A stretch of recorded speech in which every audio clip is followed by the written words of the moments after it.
What are you doing here? She stood in the doorway, dark hair cascading over her shoulders, her tone cold enough to freeze breath. I opened my mouth to explain, but a cheerful voice floated out from inside. Sis, don't be mean to him. A girl ran out, grabbing my sleeve. He's here for the date. I froze. 3 years ago, I broke up with her sister because I couldn't stand her suffocating control. Now I was standing at her front door, being stared down by her like prey. She whispered, low and dangerous, "You've got some nerve." The door clicked shut behind me, and I knew there was no easy way out.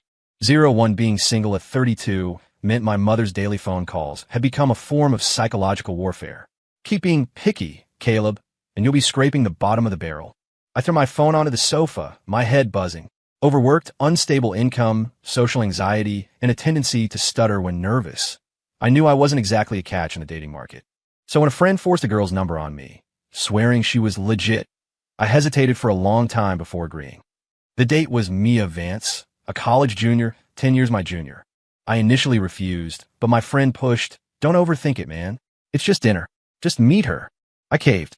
It was nearly 7 in the evening when I arrived at the apartment complex. The Seattle winter was biting, the wind cutting through my collar, making me shrink into my coat. A mix of anticipation and dread churned in my stomach. It wasn't that I hadn't dated before, but my last relationship ended so messily that I'd been avoiding anything serious ever since. I gritted my teeth and took the elevator up. The moment I pressed the doorbell, I was already strategizing my opening line. Be polite, don't be silent, keep the conversation flowing. The lock clicked. I turned to stone. Standing in the doorway was Elena Vance, my ex-girlfriend. She was wearing a dark silk robe, cinched tight at the waist, the harsh white hallway light making her skin look porcelain cold. She lowered her gaze, her eyes sweeping over me like a knife. "Who are you looking for?" My throat tightened. I couldn't speak. It felt like a hand was squeezing my heart. Elena. Why was she here? Before I could process the nightmare, a soft voice came from behind her. "Elena, that's him. That's the guy I told you about. The one I like." I blinked, seeing a girl with a messy bun pop her head out. She was delicate, pretty, her eyes bright as polished glass. This had to be Mia. "Elena? Sister?" Elena let out a cold laugh, the corner of her eye twitching upward. "For a scammer, you certainly picked a bold location." Her tone suggested she was looking at a thief caught mid-heist. My palms were sweating, a chill running down my spine. The world suddenly felt absurd. The blind date my friend set up was my ex-girlfriend's little sister. Mia grabbed the doorframe, biting her lip as she looked at me. "Don't mind my sister, Caleb. She's in a bad mood today."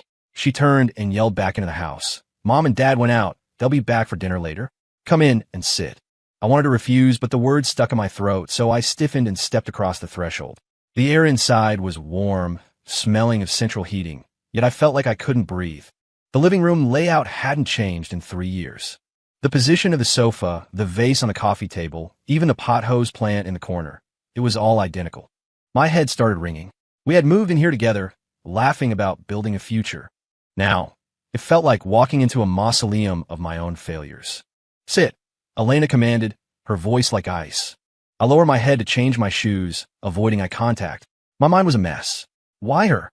When we broke up 3 years ago, I deleted every trace of her, swore never to see her again. But fate apparently had a twisted sense of humor. "Mia, pour me a glass of warm water," her voice nervous. "Caleb, don't be scared. My sister's bark is worse than her bite." Before I could respond, Elena was standing right in front of me, looming. She crossed her arms, her gaze heavy. "Who agreed to let you come here?" I didn't answer, afraid my voice would betray my panic. Elena sneered, her words sharp. "After all these years, you're still the same. All you know how to do is run." That stung. The breakup had left me terrified of the word run, but she knew exactly where to strike. Mia tugged at Elena's sleeve, whispering, "Elena, stop, you're scaring him." Elena shook off her hand. I took a deep breath, trying to maintain some semblance of manners. "I didn't know you were sisters. I just came for dinner. And now you want to leave?" Elena raised an eyebrow. I stayed silent. Mia pulled me toward the sofa, her tone cautious. "It's really just dinner. I want to meet you. I asked for this." Her eyes flickered, cheeks flushing slightly. Nervous, but hopeful. Elena, however, just stared. Her gaze traveled from the tips of my shoes, up my legs, across my chest, finally locking onto my eyes. It felt like she was peeling me open to see if I was still hiding her inside. The clock in the living room ticked loudly, each second reminding me I was sinking into quicksand. The awkwardness in the air was suffocating. Mia suddenly forced a smile. I'll go check on the food. You guys relax. When the kitchen door clicked shut behind her, muting the sounds of cooking, I immediately stood up to leave. Elena grabbed my wrist. Her fingers were freezing. Stop acting, she hissed, stepping closer. You think I don't know? You're just fast at running away. I tugged my hand, but couldn't break her grip. If anything, it made me want to flee more. Elena, we're done. Who says? She stepped closer, her voice low but crushing. You brought up the breakup. I never agreed to it.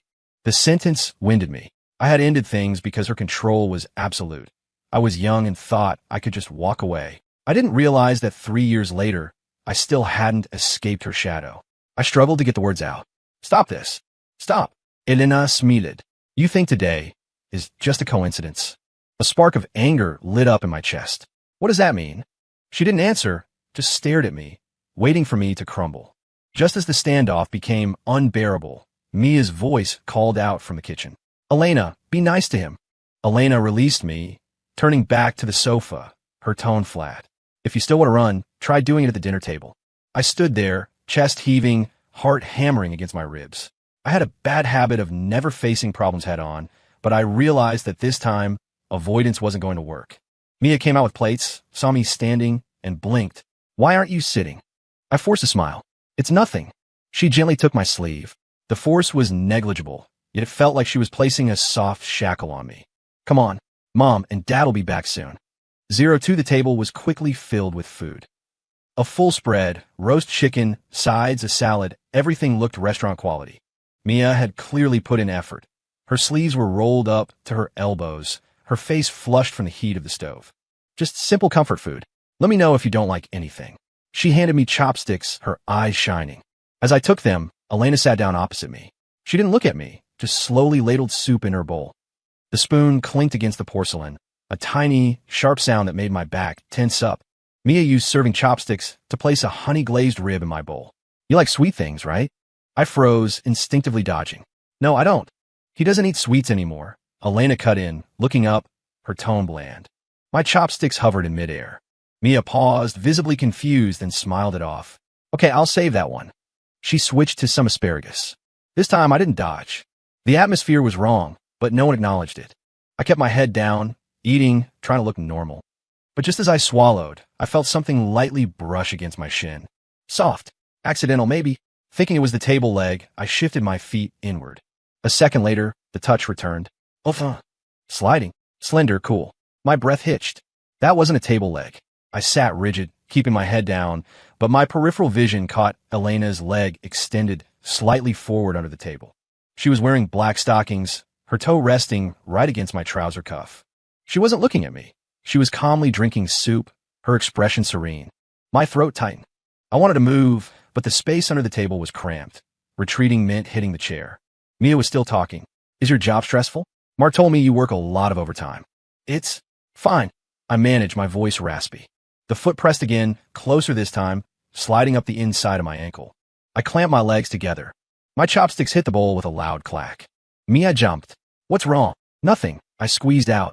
Elena finally looked up, glancing at me, a ghost of a smirk playing on her lips. That look made my scalp tingle. Mia served me more food, pushing the bowl toward me. You're too thin, Caleb. Eat more. I was about to speak when the foot under the table pressed firmly against my calf. Deliberate. My breathing grew erratic, my heart racing so fast I could barely hold my utensils. I can serve myself, I said. Mia's hand paused. She seemed to sense something, her gaze lingering on my face for 2 seconds. Are you feeling okay? I was about to nod when Elena spoke for me. He's always like this. Can't focus when he eats. Her tone was natural, as if we were still a couple. In that moment, a wave of indescribable emotion washed over me. Anger, shame, and the humiliation of being exposed. I remembered how she used to control every meal, what I ate, how I sat, correcting me like I was her property. I thought I was free. Turns out, only the location had changed. Mia smiled. Well, take your time. No ruse. She withdrew her hand, but not her gaze. I shoveled rice into my mouth, desperate to end this meal. But Elena clearly had no intention of letting me go. Her foot didn't retreat. Instead, it lingered, occasionally brushing against me. A reminder that she was still there. I was sweating, pinned to the chair. Mia suddenly put down her chopsticks, her tone serious. Elena, stop staring at him. The air instantly tightened. Elena looked up, slowly turning her eyes to her sister. I'm checking to see if he's lying to you. He's not lying, Mia said, her voice quiet but firm. I reached out to him. My heart sank. Elena's foot finally stopped. She stared at Mia, her eyes turning cold. You're young. You don't understand people. I'm not a kid, Mia shot back. I know what I'm doing. Their gazes clashed in midair. I was stuck in the middle like the main course. Enough, I couldn't help but say. Don't fight over me. Two pairs of eyes turned to me simultaneously. Mia looked worried. Elena looked like she was evaluating a specimen. Just eat, Elena said flatly. Don't make a scene. She pulled her foot back, but crossed her legs, so she was leaning even closer to my side of the table. The sense of danger didn't vanish. It just shifted. The table fell silent again. The sound of chewing was deafening. I forced myself to finish the meal. Every bite was a reminder that I was sitting at a table where I didn't belong. This wasn't a date. It was a hunt, and I was the only prey. 03 by the end of dinner, I couldn't taste a thing. Mia stood up to clear the table, moving a bit too fast, trying to diffuse the tension. You guys sit. I've got this. She smiled at me and took the plates into the kitchen. The living room went quiet, a silence that made me panic. Elena leaned back in her chair, tapping her finger on the table. Top, top, slow. She wasn't looking at me, but she had me pinned. I stood up. It's late. I should go. Do me a favor, she interrupted. Her voice wasn't loud, but it brooked no refusal. I paused. What favor? The light in my bedroom is acting up. She finally looked up, staring straight at me. You used to be good at fixing things. I instinctively wanted to say no, but Mia popped her head out of the kitchen. Oh yeah, the light in Elena's room flickers like crazy. Could you take a look, Caleb? It'll only take a second. Her tone was innocent, her eyes expectant. I stood there, trapped. Refusing seemed petty. Agreeing felt dangerous. Just 5 minutes, Elena stood up. Fix it. Then you leave. She turned and walked down the hallway, giving me no time to think. I gritted my teeth and followed. The hallway was narrow and dim. Her silk robe swayed ahead of me, the curve of her waist so familiar it made my chest ache. The door shut behind me. Click. It wasn't a loud sound, but it hit me like a hammer. I spun around. The door was locked. What are you doing? I frowned. Elena stood in front of the door, back against the wood, her dark gaze fixed on me. What's the rush? Her voice was calm. Aren't you here to fix the light? The bedroom light was on, bright and steady. I realized I'd been played. Unlock the door, I said. She didn't move. Elena, we're broken up. That sentence seemed to trigger something. Her expression finally cracked. Broken up? She repeated softly, tasting the words. That's what you said. She walked toward me, step by step. I instinctively backed up until my spine hit her desk. You come to my house, sit across from me at dinner, and try to act like we're strangers. I didn't know it was your house. I hissed. I knew nothing before I got here. Really? She stopped right in front of me, close enough that I could smell her perfume. Then why didn't you leave the second you saw me? I was speechless.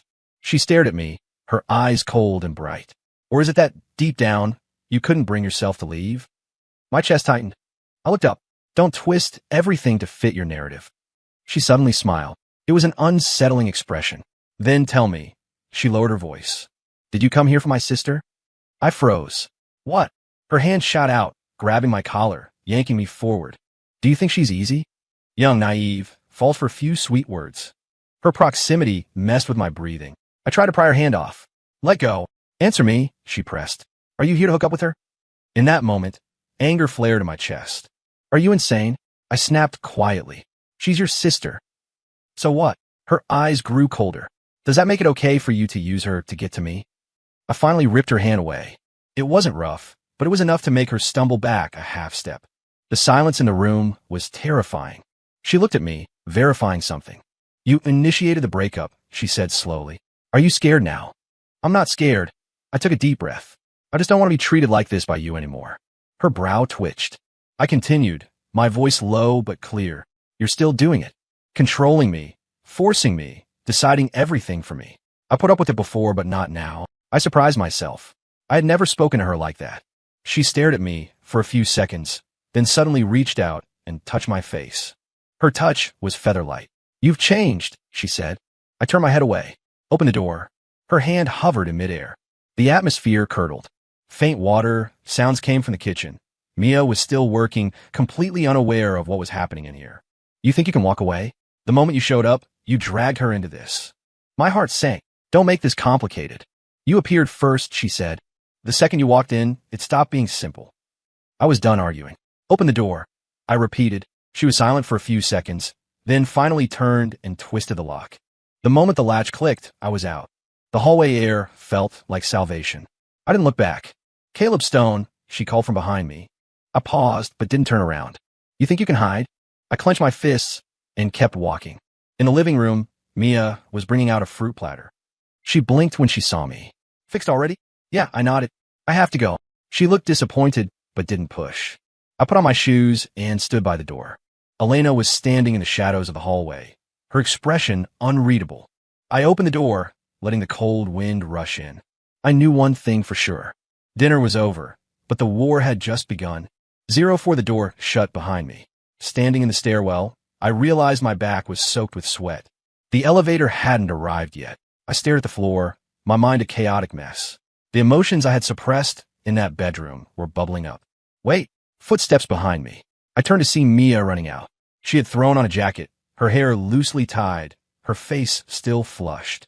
I'll walk you down, she said, her tone natural, as if nothing strange had happened at dinner. I wanted to say no, but the words didn't come. The elevator doors opened, and we stepped in. The confined space hummed with mechanical noise, the air heavy. She stood next to me, not too close, not too far. Is this incredibly awkward for you? She suddenly asked. I hesitated, then nodded. A little. She looked down and smiled. I'm sorry. I should have told you clearly. It's not your fault, I said. The elevator descended, numbers ticking down. She was quiet for a moment, then spoke again. Actually, I know about you and my sister. My heart skipped a beat. I looked at her. Don't be nervous. She looked up at me. She didn't tell me. The elevator stopped at the ground floor. We walked out into the night wind, which was much colder than upstairs. She walked beside me, slowing her pace. Once, when you guys were fighting, I heard it from outside the door, she said calmly. Your voice was low, but I remember it clearly. My throat felt dry. I didn't respond. You kept apologizing, she stared ahead. But she wouldn't listen to a single word. I remember that day. My chest tightened. Back then, I thought you seemed so lonely. She stopped walking, turning to face me. The streetlight cast a clean glow on her face. Not the nobody to hang out with kind of lonely. It was the kind where someone is holding you too tight and you have nowhere to run. I was shaken. She shouldn't be saying this. She was so much younger than me, yet she saw things more clearly than I did. You don't need to think about that, I murmured. But I do, she said earnestly. That's why, after you stopped coming around, I remembered you. She took a deep breath, as if gathering courage. I like you. The words landed softly, but they hit me hard enough to silence me. Not because you're my sister's ex, she added quickly, and not on a whim. She gripped the hem of her jacket, her knuckles turning white. I know you're confused right now. I'm not trying to force you into an answer tonight, she said. I looked at her, feeling a weight on my chest. She was too genuine. So genuine, I was afraid to reach out. Mia, I said her name. This isn't right. Her eyes dimmed slightly, but she didn't look away. Because of Elena, right? I didn't deny it. She nodded, as if she had expected this. She hasn't let you go yet, she said. I can tell. I stayed silent. But that's not your fault. She looked up at me. You already left once. I smiled bitterly. Some things don't end just because you leave. She watched me, her gaze slowly hardening into resolve. So, are you running away now? The question was soft, but it cornered me. I opened my mouth, but all I could manage was, I just don't want to make things worse. But if you don't make a choice, things will keep moving forward anyway, she said. I was stumped. She didn't push closer. She just stood her ground. I won't force you, she said, but I won't pretend nothing happened, either. The night was deep, the complex lit only by scattered lamps. I suddenly realized this girl, who looked so innocent, was far more stubborn than I imagined. Go back inside, I said. She nodded, but didn't turn immediately. Can you promise me one thing? What? Don't reject me because of her. She looked at me. And don't go back to her because of me. My chest constricted. Okay, I whispered. She smiled then, turned, and walked back into the building. I stood there watching until she disappeared. Back home, I lay in bed, unable to sleep. I turned the light on and off, over and over. Elena's eyes, Mia's words, they played on a loop in my head. I realized the thing I'd done most in my life was retreat. Retreat from conflict, from choices, from any relationship that made me uneasy. But tonight, something had been shoved right in front of my face. Pretending not to see, it would only create more chaos. Car headlights occasionally swept across my ceiling, light and shadow alternating. I stared at them until dawn. For the first time, I wasn't in a rush to run. 05 after that night, I deliberately forced my life back onto its original track. Taking freelance work during the day, working overtime at night, keeping my phone on silent. Mia sent 2 messages, polite check-ins, and I replied briefly, busy lately.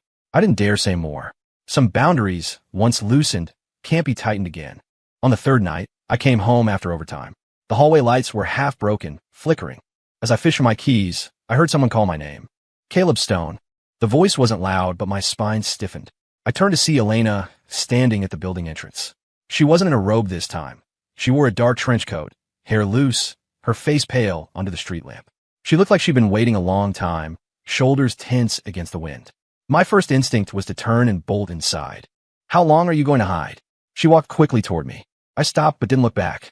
How did you know I live here? If I want to find you, there's always a way. She stood behind me, her voice soft. You think changing your address wipes the slate clean? I took a deep breath and turned around. We don't need to see each other. She looked at me and suddenly smiled. It was a brittle smile, ready to shatter. Don't need to? Then why did you come to my house the other day? I told you. I didn't know it was your house. But you still came inside, she stared at me. You didn't turn around and leave. I was too tired to explain. Moo. Instead, she stepped closer, backing me against the wall. The hallway was narrow, the cold air clinging to my skin. Dare to touch her and see what happens. Her voice dropped, heavy with threat. I frowned. Calm down. Calm. She laughed coldly. You know exactly how she feels about you, yet you keep showing up in front of her. You call that calm? I already rejected her. The words slipped out. Elena paused, her eyes darkening further. You rejected her? Because of me? I didn't answer. She suddenly reached out, grabbing my lapels. Hard. Look, she leaned in close, her breath ghosting over me. You still care about me. I shove her away. Stop it. She stumbled back 2 steps, hitting the wall, but she didn't get angry. Instead, she slowly smiled. You're still the same.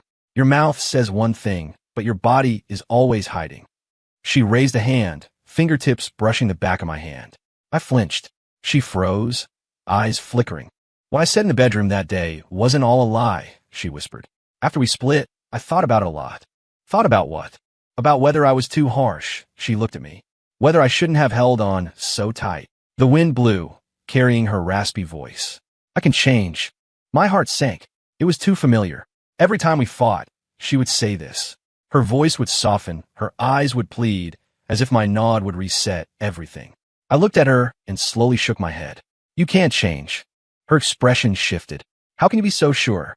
Because you're doing the exact same thing right now, I said, threatening, cornering me, blocking me against a wall. Her fingers curled into fists. That's because you give me no other choice, her voice strained. The moment you appear, you force me back to square one. She suddenly reached out and hugged me. It was abrupt. I froze. Her forehead rested against my shoulder, her voice muffled. Caleb, I really didn't know how to keep you. For a split second, I wavered. I could feel her shaking, but then her hand slid to my waist, clutching with that familiar, controlling grip, checking to make sure I was still in her palm. That hesitation vanished. I pushed her away hard. Enough. My voice was louder than I intended. She looked stunned. I straightened my jacket, looking her in the eye. Don't come looking for me again. Not for your sake, and not for your sister's. Her eyes went ice cold. You're good at saying cruel things now. It's not cruel, I said. It's the truth. She stared at me for a few seconds, then laughed. It sent a chill through me. You think it ends this simply? Whether it ends or not isn't up to you. I stepped around her, keys in hand, and opened the door. No footsteps followed me, but I could feel her gaze burning into my back. As the door clicked shut, I leaned against it, chest heaving. My phone buzzed in my pocket. I didn't look. I didn't have to guess who it was. I didn't reply to anyone that night. But I knew one thing clearly. She wasn't going to stop. 06 after Elena showed up at my apartment, I didn't go out for 2 full days. Work piled up, but I had no energy. My phone was silent, which only made me more anxious. That silence felt like the eye of storm. On the afternoon of the 3rd day, just after I sent off a project file, the doorbell rang. Light but persistent. I walked to the door and looked through the peephole. It was Mia.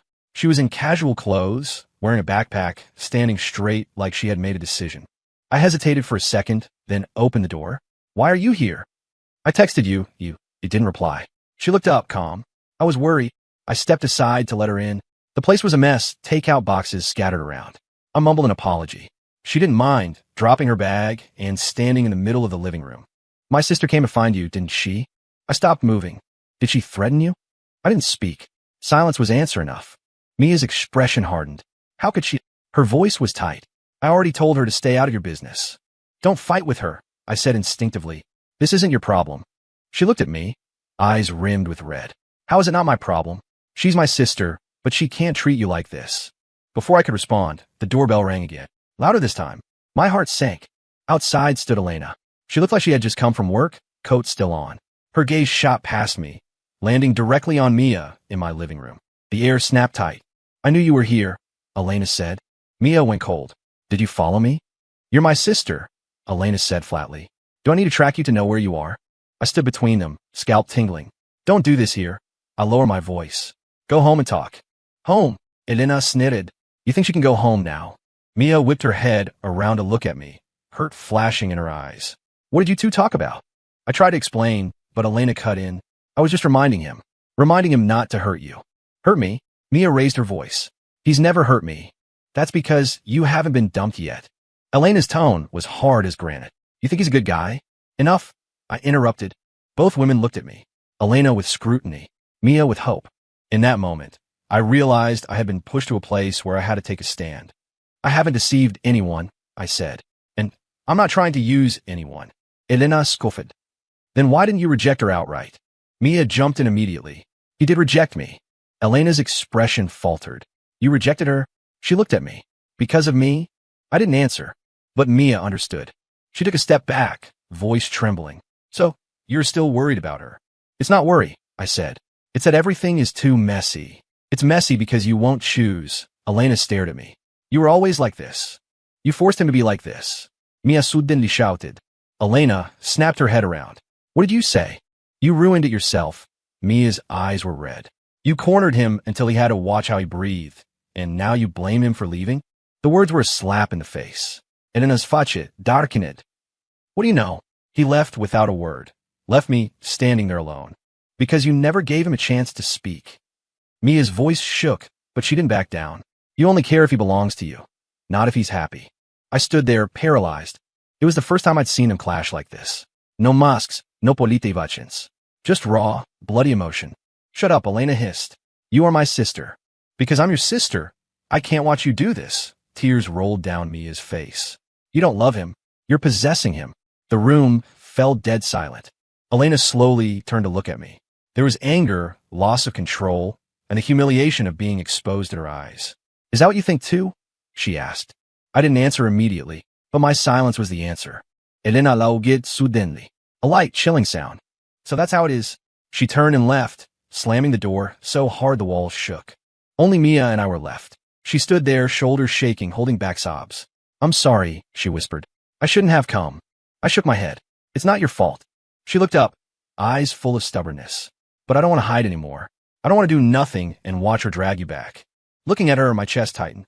I finally realized that this wasn't as simple as seeing her or not, or yes or no. The more I avoided it, the deeper everyone sank. The chaos didn't start with them. It started because I refused to make a choice. 07, there was no cooling off period. 2 days later, Mia messaged me. Her parents wanted me to come over for dinner. The reason was simple. Some things can't be avoided anymore. I stared at the text for a long time before replying. Okay, not out of courage, but because I had nowhere left to retreat. The dinner was set for noon on the weekend, back at the Vance apartment. When I rang the doorbell, my heart was beating faster than the first time. That day was awkwardness. Today was open warfare. Mrs. Vance opened the door. She paused when she saw me, then put on a polite smile. Caleb's here? Come in. Everyone was seated in the living room. Mr. Vance sat at the head, expression stern. Elena was on his right, makeup flawless, expression frozen. Mia sat on the other side, back straight, giving me a small nod. I walked in like I was facing a tribunal. Before the appetizers even landed, Mr. Vance spoke. Caleb, there seems to be some unclear business between you and my daughters. His tone wasn't heavy, but it was suffocating. My hand tightened around my water glass. Sir, don't speak yet. He held up a hand. I want to hear what they have to say first. The air congealed. Elena spoke first. There's nothing to say. He didn't clean up his mess. Mia turned to her immediately. Elena, you can't say that. Then you say it, Elena sneered. Since you always have so many ideas. Mrs. Vance frowned. Girls, watch your tone. Mia took a deep breath and looked at her parents. I like him. I approached him. It has nothing to do with him. Silence dropped like a stone. Mrs. Vance was stunned. Mr. Vance's face darkened. Nonsense. You're still in school. What do you know about love? I know. Mia held her head high. I know what I'm doing. Elena laughed abruptly. You know? Do you know how he treated me? I know why you broke up. Mia shot back. And I know it wasn't his fault. The fuse was lit. Elena shot up, her chair screeching against the floor. Shut your mouth. I won't. Mia's voice trembled, but she stood her ground. You don't allow anyone to leave you, and you don't allow anyone to get close to him. You're not protecting anyone. What do you know? Elena lost it. He is mine. The room froze. Mrs. Vance turned pale. Elena, what are you saying? Mr. Vance slammed the table. Sit down. Elena ignored him. She turned to me, her eyes practically grabbing me by the throat. You tell them. Tell them there's only me in your heart. Every eye in the room locked onto me. My throat closed up. This was the exact kind of scene I was expert at fleeing. But now, taking a step back meant tearing everything apart even worse. I stood up. Mr. and Mrs. Vance, my voice wasn't loud, but it was steady. The responsibility for things getting this far is mine. Mia looked at me instantly. Elena's gaze tightened. I didn't handle my past with Elena well, and I didn't set clear boundaries soon enough. I continued. That has put everyone in a terrible position. But there is one thing I have to make clear. I looked at Elena. Her eyes held expectation, tension, and a paranoia that was spilling over. We are done, I said. The words were blade. Elena's face went white. It doesn't count. I didn't agree. Whether you agree or not doesn't change the facts, I said. We aren't right for each other. Then what about her? Elena pointed violently at Mia. She's right for you? Mia stood up. Elena, stop. Don't turn everything into a competition. Elena turned on her, eyes completely unhinged. You have to steal from me, don't you? I'm not. Mia shook her head. I just want a fair chance. You have no right, Elena screamed. You don't know anything. I know you're scared, Mia was crying now, but you can't use him to fill your void. That sentence drained the fight out of Elena. She stumbled, gripping the table edge. You're all on his side. I'm the only one alone, aren't I? Mrs. Vance finally got up and went to her. Elena, honey, calm down. Elena shook her off and grabbed my arm. Her grip was bruising. You can't do this to me. You can only be mine. In that moment, I didn't retreat. I slowly pried her fingers off. Acting like this only makes me want to leave more. She froze. Mia covered her mouth, turned, and ran out the door. The door slammed shut. The room was deathly quiet. Mr. Vance let out a long sigh. This dinner is over. I stood there, chest heavy. The meal had no resolution, but every hidden fracture had been torn wide open. 08 The fallout was ugly. When I left the Van Cess, the sky was already dark. The hallway lights flickered on one by one, failing to illuminate anything inside me. I didn't chase after Mia, not because I didn't want to, but because I finally understood that pushing forward right now would only create more chaos. The next day, I sent Elena a message. Just one line. Let's meet. Clear the air. She took a long time to reply. She sent an address, a secluded coffee shop. When I arrived, she was already sitting in the corner. No makeup, hair tied back loosely. She looked far more exhausted than she had at the dinner table. She didn't smile or sneer when she saw me. You came, she said. You said opposites here. I don't want to drag this out anymore. She stared at me for a while before whispering, do you think I'm terrible? I didn't answer immediately. The waiter came to take our order. She just asked for water. When he left, she continued. You weren't like this before, she said. You used to comfort me, give in, make me feel safe. That wasn't safety, I said. That was me constantly surrendering. Her fingers tightened. So you just left? I left because I couldn't breathe. I looked at her. You decided everything for me. Who I saw, what I said. You didn't even care if I was tired. She looked up, eyes red. I was just afraid you'd leave. But everything you did pushed me away. My tone wasn't harsh, but I left no room for interpretation. You controlled me, tested me, used threats and guilt to tie me to you. She was silent for a long time. The coffee shop was quiet, the background music barely audible. I thought that was love, she said. Love isn't a chain, I said, and it isn't a cage. Her tears finally fell. Not hysterically, just drop after drop. What if I change? She looked up. I'll really change. I looked at her, feeling no sway in my resolve. You're saying that now because you're terrified of losing, I said. Not because you actually understand. Her expression crumbled. Besides, even if you really changed, I continued, I can't go back. That was the final door closing. She lowered her head, shoulders shaking slightly. I didn't offer comfort. That would have been cruel. Don't look for me anymore. I stood up. And don't put me between you and your sister again. She didn't try to stop me. Walking out of the cafe, the sunlight hit the end of the street. I suddenly realized the weight pressing on my chest was gone. It was a strange feeling, like the first time I didn't have to look over my shoulder to see if someone was chasing me. That evening, I texted Mia, asking to see her. She sent an address quickly, the riverbank near her campus. She was sitting on a bench, hugging her knees. She stood up when she saw me. You came. Yeah. We sat side by side, leaving a polite distance between us. The river was calm, the wind occasional. I talked to your sister. I started. Her finger twitched, but she didn't speak.